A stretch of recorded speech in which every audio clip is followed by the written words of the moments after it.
얼굴 뵙는 얼굴도 있어서 너무너무 좋은 것 같습니다.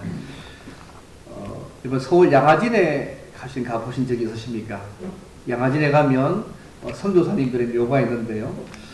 양화진에 갈 때마다 늘 느끼는 것은 큰 감동과 은혜를 받습니다. 양화진은 주로 초기 한국교회에 복음을 전하기 위해서 이 땅에 와서 사역하시다가 가난하고 굶주린 가운데 이 환경에 적응하지 못해서 풍토병에 걸려서 순교하신 선교사님의 묘도 있고요. 부모님을 따라서 한국에 왔다가 피어보지도 못하고 주님 품 안에 들어간 선교사의 어린 자녀의 묘도 있습니다. 수백 개의 묘비가 거기에 있습니다. 묘마다 짧은 묘비명이 기록되어 있는데요. 그 중에 많은 부분이 은혜가 되지만 그 중에 캐나다에서 선교사로 파송되어서 35년간 독신으로 사역하다가 천국에 간 마벨 영이라는 여선교사님의 묘비명이 참 인상적이었습니다. 그 여자 선교사님 묘비명이 이렇게 되어 있습니다. 그는 자기가 할 수 있는 것을 다 했다. 그 묘비명 앞에 사람들이 평가하기를 하면 그는 자기가 할 수 있는 것을 다 했다. 얼마나 감동적인 묘비입니까? 복음과 하나님의 영광을 위해서 그는 자기가 할 수 있는 것을 다 했다고 주변 사람들이 그렇게 평가하고 있는 거 아니겠습니까? 우리가 이 땅을 떠날 때에 하나님과 사람 앞에서 그렇게 평가받았으면 좋겠다는 생각들을 한 적이 있습니다. 청교도이기도 하면서도 유명한 기독교 저술가 중에 한 명 중에 리차드 브렉스트라는 인물이 있습니다. 그가 죽기 직전에 사람들이 찾아와서 그가 쓴 책들에 대해서 막 칭찬했습니다. 그때 그가 한 유명한 말이 있습니다. 나는 하나님의 손에 들린 펜일 뿐입니다. 펜에게 무슨 칭찬을 돌립니까? 그렇게 말했다고 합니다. 어쨌든 성숙한 신자는 매 순간 영광을 하나님께 돌리시오. 영광은 하나님께 있으며 오직 그분의 것이라고 늘 외치며 삶을 살아가야 합니다. 근데 오늘 말씀해 보시면요, 연약했던 그 기도원을 믿음의 사람으로 세워서 하나님의 역사를 했는데 그런 상황은 전혀 반대의 삶들을 살기 시작하고 있는 한 인물의 이야기가 나옵니다. 기도원이 하나님의 은혜로 연약했지만 믿음 주셔서 하나님의 역사의 도구가 되어졌는데, 물론 그 기도원이 하나님의 도우심으로 승리의 삶을 경험하고 있긴 하지만 그 승리로 인해서 주어진 위험의 모습에 대해서 오늘 본문의 말씀을 말씀하고 있습니다. 그래서 오늘 말씀을 통해서 우리가 하나님의 은혜를 누릴 때에 무엇을 조심해야 할 것인가에 대한 말씀을 크게 두 가지로 함께 생각해 보기를 원합니다. 우리가 하나님의 은혜를 누릴 때 뭘 조심해야 될까요? 오늘 말씀에 크게 두 가지인데요. 첫째는 뭐냐 하면 하나님의 일을 사람의 일로 전락시키지 말아야 합니다. 하나님께서 기드온과 그의 300명의 군사로 13만 5천 명의 미디안 연합군의 주력 부대를 물리쳤습니다. 그들은 이제 15,000명밖에 남지 않았습니다. 이때 기브온은 에브라임 지파 사람들에게 사람을 보내어서 벳바라에서 요단에 이르기까지 나루턱을 치하라고 했습니다. 이 말 듣는 에브라임 지파가요, 미디안의 두 방백, 소위 사령관들이죠, 오렉과 스앱을 사로잡아 죽였습니다. 그러나 아직 완전한 승리를 얻은 것은 아니었습니다. 왜냐하면 미디안의 두 왕 세바와 살문나가 남아 있었기 때문에 그렇습니다. 그리고 15,000명의 군대가 남아 있었습니다. 근데요, 이때부터 기드온의 행동을 좀 주의 있게 볼 필요가 있습니다. 이 기드온의 사사 기드온의 이야기가요, 사사기 전체에서 제일 많은 거 아십니까? 제일 많습니다. 어떤 사사는 딱 한 절밖에 없는데 사사 기드온의 이야기를 사사기 전체에서 꽤 많이, 제일 많이 기록한 이유가 뭐겠습니까? 그의 삶과 그의 모든 모습이 오늘 우리에게도 생각해주는 부분이 있다는 것입니다. 어쨌든요, 기드온이요,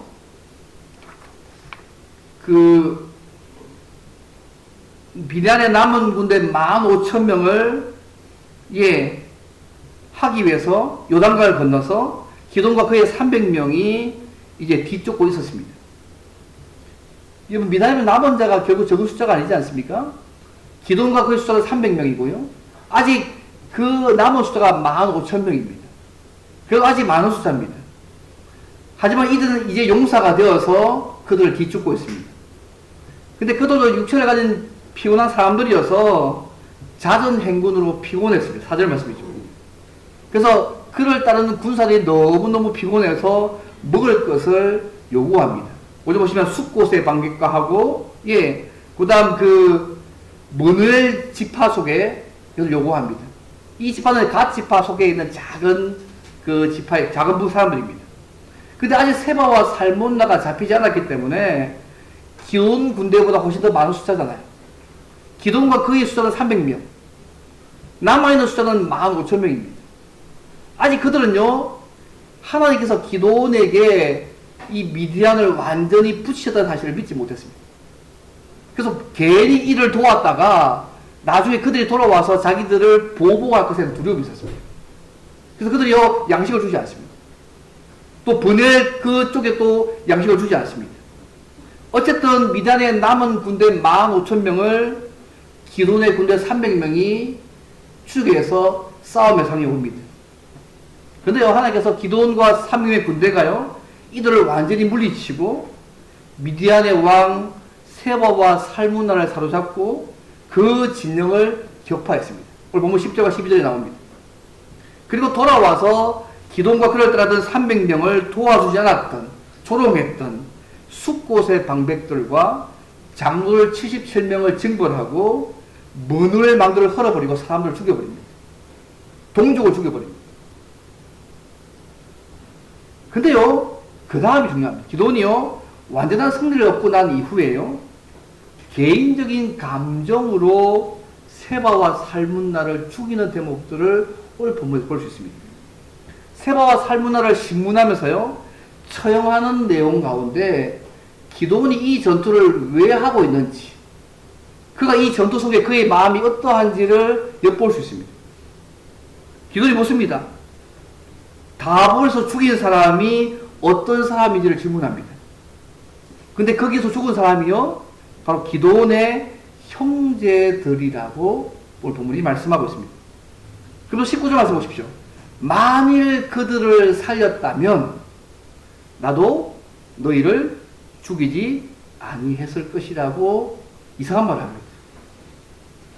쉽게 말하면 자신의 형제들을 죽였기 때문에 내가 너희들을 죽인다는 얘기죠. 만약에 너희들이 우리 형제를 죽이지 않았다면 그들을 살려주겠다는 말처럼 들리지 않습니까? 굉장히 문제 있는 말을 기돈이 하고 있습니다. 하나님의 도우심으로 하나님 일을 하고 있고 하나님의 승리를 맛보고 있는데 기돈의 마음속에는요, 그 연약했던 기돈을 믿음의 사람으로 세워서 하나님의 일들을 하고 있는데 7장의 기돈과 오늘 8장의 기돈이 조금 바뀌고 있습니다. 그의 이 일 속에는요, 그의 형제들을 죽인 그 두 왕에 대한 복수심이 깔려 있습니다. 그래서 그의 장자 여델에게 그들을 죽이라고 20절에 말씀합니다. 두 왕이요, 어린 소년에게 죽임 당하는 거, 두 왕에는 치욕적인 일이거든요. 근데 이 명령식 기돈이요, 이 전쟁을 자신의 가족의 일로 만들고 있다는 것을 보여줍니다. 이들이 너희 집안, 우리 집안의 원수기 때문에 네가 죽여. 그게 말하고 있는 거 아니겠습니까? 기돈이요, 이들을 여호와의 적으로 간주고 죽이기보다는 개인의 복수심으로 세바와 살문나를 죽이고 있음을 오늘 본문이 보여주고 있습니다. 어떤 의미에서 오늘 본문의 300명 용사는요, 7장의 300명 용사가 아니고 8장의 300명 용사는 기돈의 개인의 복수로 사용되고 있습니다. 어떤 면에서. 이런 기돈의 개인적인 복수는요, 나중에 기돈이 넘어지는 원인이 나중에 되게 됩니다. 7장에서 기돈이요, 하나님의 말씀에 순종해서 그가 전쟁을 했다면, 오늘 본문에서는요, 개인적인 복수심으로 싸우고 있는 그의 모습을 오늘 본문이 보여주고 있습니다. 여러분, 이스라엘 전쟁은요, 하나님의 원수에 대한 거룩한 전쟁입니다. 근데 그 기도는 이 전쟁을 개인적인 복수로 만들어버렸습니다. 신명기 2장에 보면요, 이런 말씀이 있어요. 신명기 2장에 보면, 내 하나님 여호와께서 그 성읍을 내 손에 넘기시거든, 너는 칼날로 그 안에 남자를 다 쳐 죽이고, 오직 여자들과 유아들과 가축들과 성읍 안에 있는 모든 것을 너를 위하여 탈취물로 삼을 것이며, 너는 내 하나님 여호와께서 내게 주신 적군에게서 빼앗은 것을 먹을지라. 적들을 모두 다 죽이고 전리품을 취하고 말씀했습니다. 근데 이 기도원의 행동 보십시오. 하나님의 명령과 전혀 다르게 개인의 복수심으로 세바와 살문나를 죽이는 일을 다하고 있는 모습들을 본문이 보여주고 있습니다. 여러분, 하나님의 거룩한 일을 하면서도요, 그 마음의 동기 안에 다른 마음을 품을 수 있음을 기도원이 잘 보여주고 있습니다. 기도는요, 두 왕들의 목을 장식했던 초승달 모양의 장식을 취합니다. 고대 근동지방 사람들이요, 이 초승달 모양의 이렇게 장식품을 사람의 목이나 아니면 전쟁에 사용됐던 약대의 몸에 부적처럼 달고 다녔습니다. 그게 뭐냐면 월신, 달신의 보호를 기대하는 것이었습니다. 달신이 우리를 도우셔서 우리를 지켜달라는 의미였거든요. 그걸 좀 취해가지고요, 그래서 사람의 목에는 보통 금이나 음으로 만든 장식을 했고요, 짐승의 목에는 여러 가지 잡다한 금시로 만든 장식을 달았습니다. 이러한 장식은 당시에 유행하고 있었던 월신 숭배, 달을 숭배하는 그 모습의 단면인데, 지금 기돈이요, 그것을 취해가지고 자기 목에 걸고 있습니다. 이번 신명기 7장 25절에 보면, 이방 국가와 전쟁을 했을 때, 그죠? 승리를 하게 되면, 이방 신상 숭배와 관련된 모든 물건들을 전리품으로 취하지 말고 불태워 버릴 것을 하나님이 신명기 7장 25절 명령하십니다. 왜요? 그 취한 물건들 때문에 우상 숭배의 올무에 빠진 것을 막기 위해서입니다. 근데 지금 이 기도원이요, 이 파자보다 조금 이상합니다.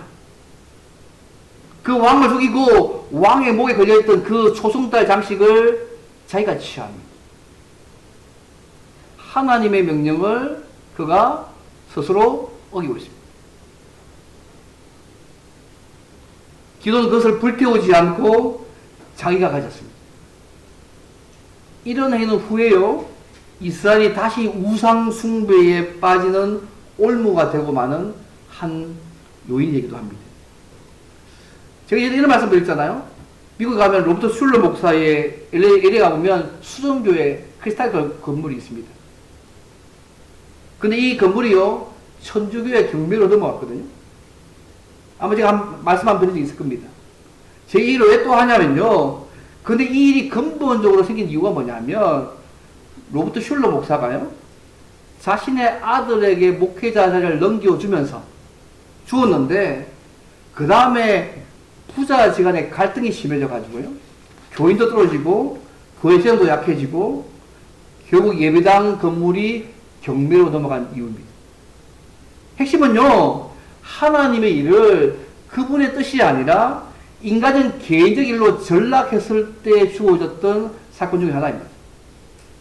오늘 우리는요, 이 기도의 모습을 통해서 뭐냐면, 하나님 일을 하면서도요, 동시에 그 마음속에 또 다른 이것을 인간의 일로 전락시킬 수 있는 위험성이 우리 모두 있다는 부분이 기도의 중요한 부분입니다. 승리하고 있잖아요. 하나님의 도우심으로 이 미디안과 싸울 수 있는 이들과 승리하고 있는데, 그 승리 이면에는 자기의 형제들에 대한 복수심이 기도에게 깔려 있었습니다.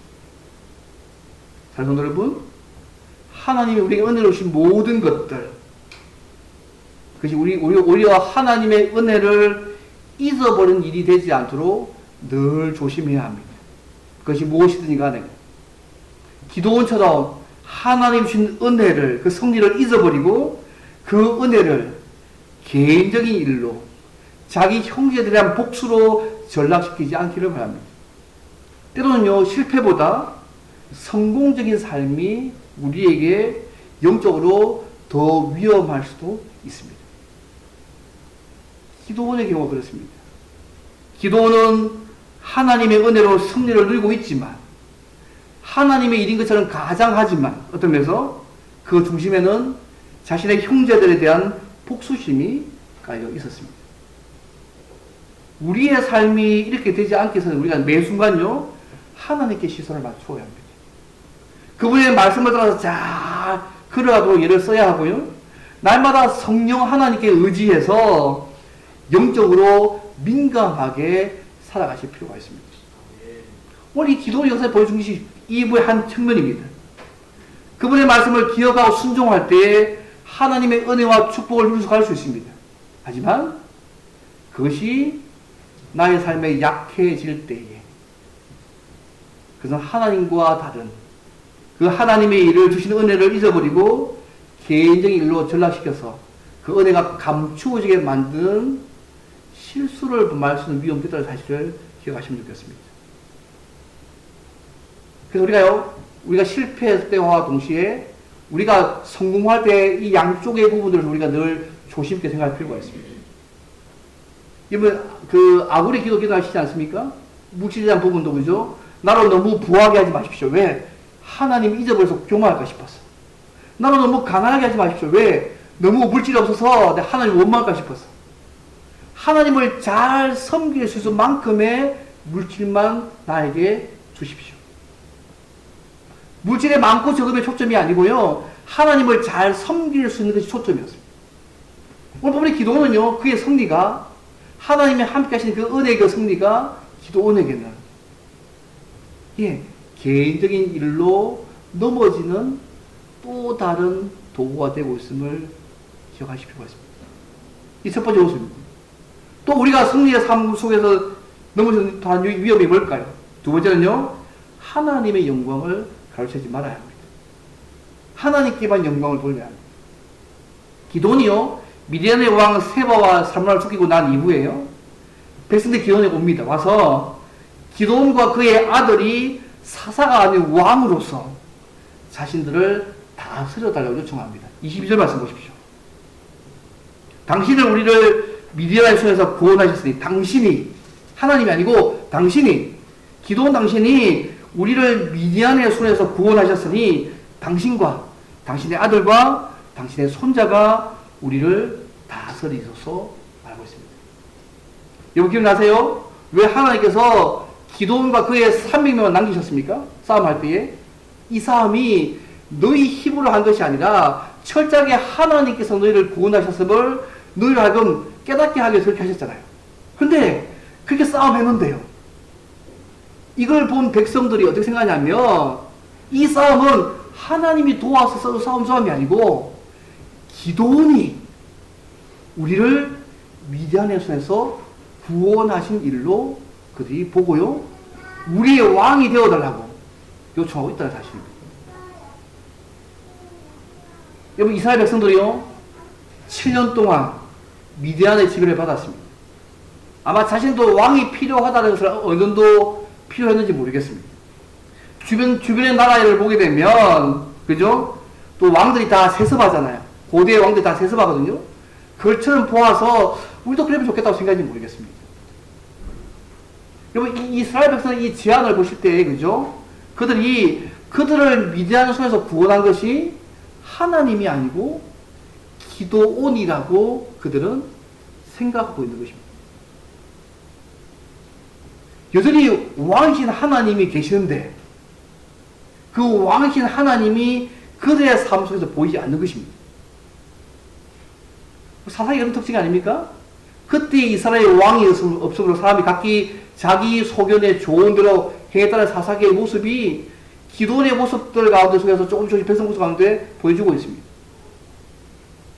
그들은 구원하신 여호와를 보지 못하고 구원의 도구로 쓰인 기도원만 본 것입니다. 왕이신 하나님이 이미 계신데 그 하나님을 그들은 보지 못하고 있습니다. 이런 이스라엘 백성의 제안에서 기도원이 어떻게 대답했을까요? 23절 보십시오. 멋지게 대답했습니다.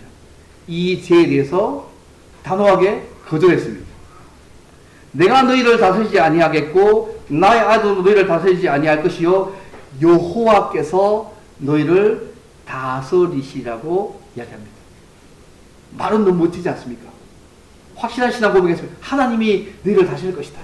내가 아니다. 우리 아이들도 아니고 하나님이 너희를 다스릴 것이다. 멋진 신앙 고백 아닙니까? 근데 이 기도원의 이 대답 속에는요, 백성들의 잘못된 전쟁 해석에 대해서는 수정하지 않고 있습니다. 지금 백성이 어떻게 생각합니까? 미디안에서 구원하시는 분은 하나님이 아니고 기도원이라고 지금 믿고 있잖아요. 근데요, 이 기도원이 이 대답 속에요, 너희를 구원하시는 분이 하나님이셔. 그렇게 단호하게 말하지 않습니다. 올바르게 해석하고 설명해야 함에도 불구하고 그렇게 하지 않고 있는 기도원의 모습입니다. 그 대신 24절 보십시오. 기도원이 이스라엘 백성들에게 다른 것을 요구합니다. 너희는 각기 탈취한 귀걸이를 내게 달라고 얘기합니다. 이 제안에서 이 백성들이요, 금귀걸이와 초승달 장식도 주고요, 폐물과 미단 왕들이 입었던 자색 의복까지 기도해 줍니다. 여러분, 금귀걸이 무게가 얼마나 되는지 아세요? 1700세겔. 감이 잘 안 잡히죠? 1세겔이 11.5g이거든요. 그러면 11.5 곱하기, 그죠? 1700 해보면 19.5kg입니다. 약 20kg 되다 싶죠. 여러분, 1kg 그거 얼마 하신 줄 아세요? 지금요? 제가 어제 보니까 1억 4천만 원 하더라고요. 1kg, 그럼 1kg, 지금 현재 시가가 1억 4천만 원 하대요? 그러면 약 20kg 잡으면 우리나라 돈 얼마입니까? 예. 28하고 약 30만 원입니다. 이만치의 금을 기도원에 준 것입니다. 엄청난 양이지 않습니까? 근데 기도원이 이거 뭐 하냐면, 이 금을 가지고 에봇을 만들어서 자기 성읍 오브라에 두었다고 오늘 본문 27절 말씀합니다. 이 에봇은요, 그 당시 대제사장이 입는 옷입니다. 12가지 보석이 달려있고요, 정금으로 사슬을 녹분처럼 따서 흉패에 붙였던 옷입니다. 그리고요, 이 에봇은 우림과 둔빔을 넣어서 하나님의 뜻을 판단하는 수단으로 사용했던 것이 에봇입니다. 근데 기드온이요, 대제사장도 아니잖아요. 근데 왜 그가 이 에봇을 만들고 있습니까? 지금요, 이스라엘에 왕이 없는, 왕제도가 없는 시기예요. 그래서 대제사장이 가장 중요한 위치를 차지했습니다. 아마도 기도는 그때까지 없었던 이스라엘 왕제도를 받아들이기보다는 에봇을 자기 집에 둠으로 정치적인 실권을 가지려고 했던 것 같아요. 근데 기도니 어떤 의도를 가졌든 간에 이것이요, 문제가 됩니다. 여러분 27절만 보시면요, 이스라엘 백성들이 음란하게 사용함으로 기도원과 그 집에 올무가 되었다고 성경은 27절에 말씀합니다. 기도니 제사장, 대제사장 목적인 에봇을 금으로 만들어서 자신의 집에 둔 그 행동은요, 당시 실로 있었던 그 법궤와 제사장들에게 가서 예배하거나 하나님의 뜻을 묻는 그 행위를 자기 처소에 있는 에봇에 와서 행하는 의미를 갖고 있습니다. 그는 대제사장의 일을 가로채어서요, 실로에 있는 장막 성전에 번가는 예배 처소를 자기 집에 세운 것입니다. 결과적으로. 당시 합법적인 장소는 실로에 있었습니다.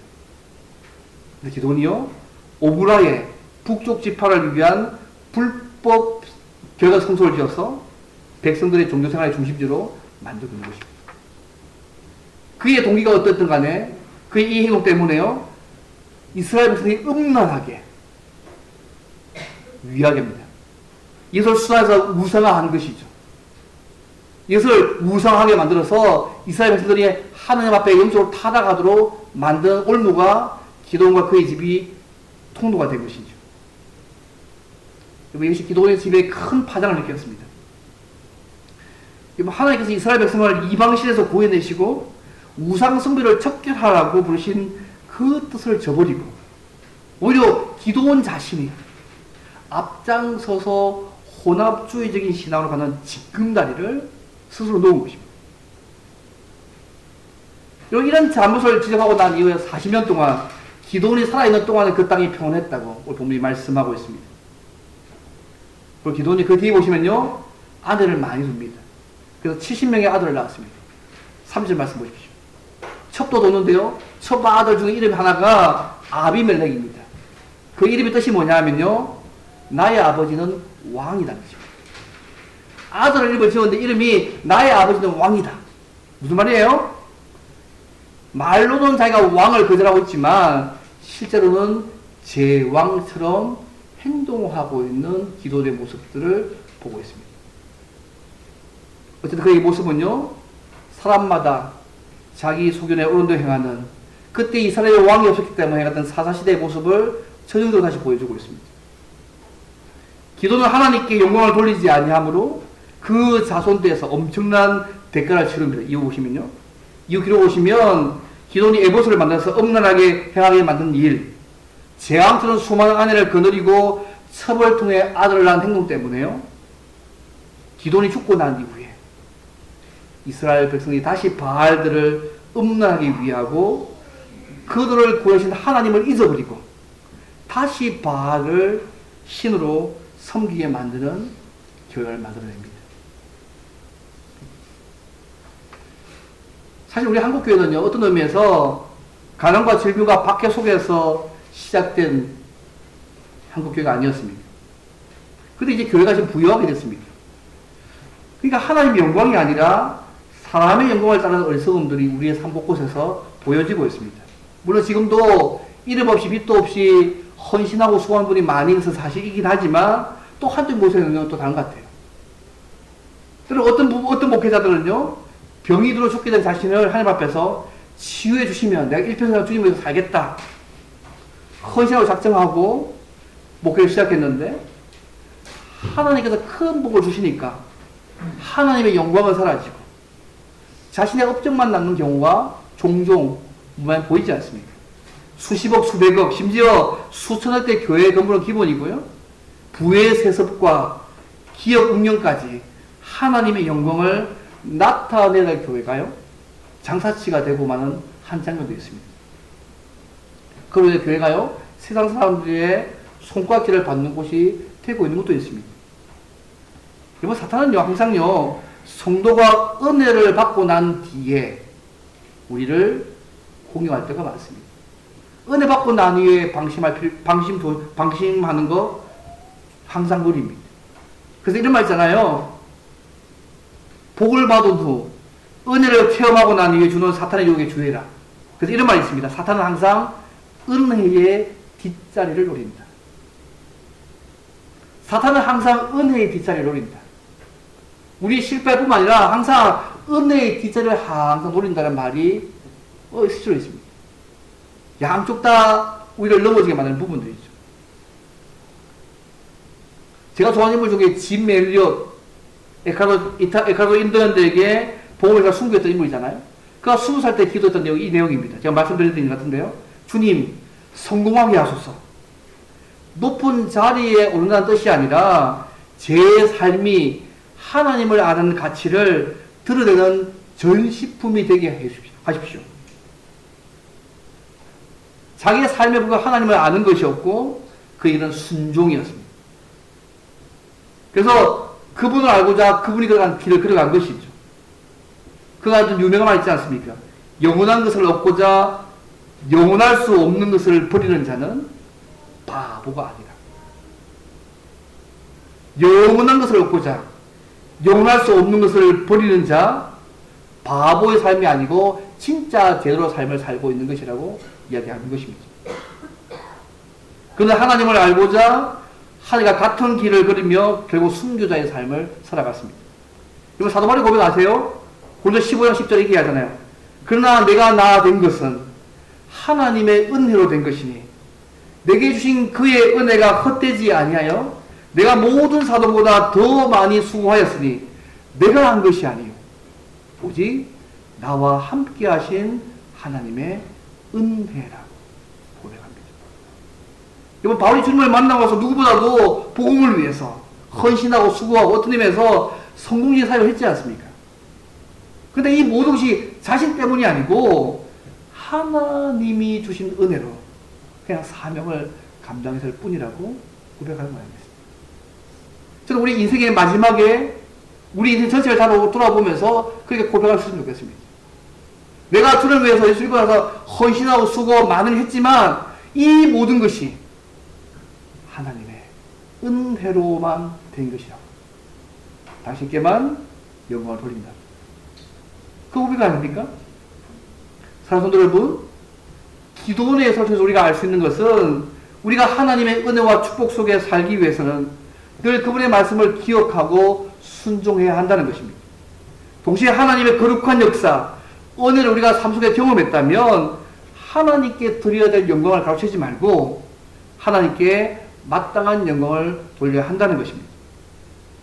하나님께서 우리에게 주신 지위, 모든 것들은 하나님께 영광을 돌리고 그분을 섬기기 위해서 주어진 것입니다. 청지기로서 개념을 잊지 않으면 되겠습니다. 주인은 그분이십니다. 잠시 맡겨놓은 분이고요. 주님 앞에 섰을 때 다 청산할 것입니다.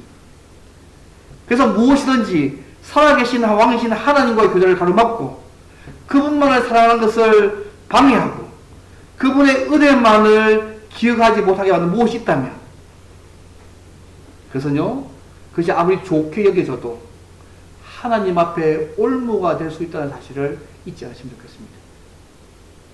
하나님께서 기도를 불러서 이스라엘 백성을 구원하신 것처럼 오늘 저와 여러분을 부르셔서 예수 안에서 왕같은 제사장으로 그분의 백성으로 하나님의 이름의 우리를 불러서 사용할 수 있으십니다. 그럴 때요, 우리를 겸손하게 그분 앞에 순종해야 되고요.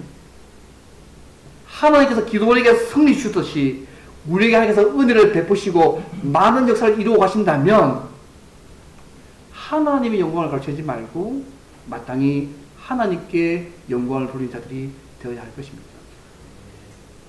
그래서 날마다 매 순간 영광을 하나님께 돌리십시오. 영광은 하나님께 있으며 오직 그분의 것임이라고 말로 외칠 뿐만 아니라 우리의 삶으로 날마다 살아가는 복을 누리는 저와 여러분 되시기를 주님으로 바랍니다. 오늘 말씀을 한번 기도하면 좋겠습니다. 하나님, 예수 믿게 하셔서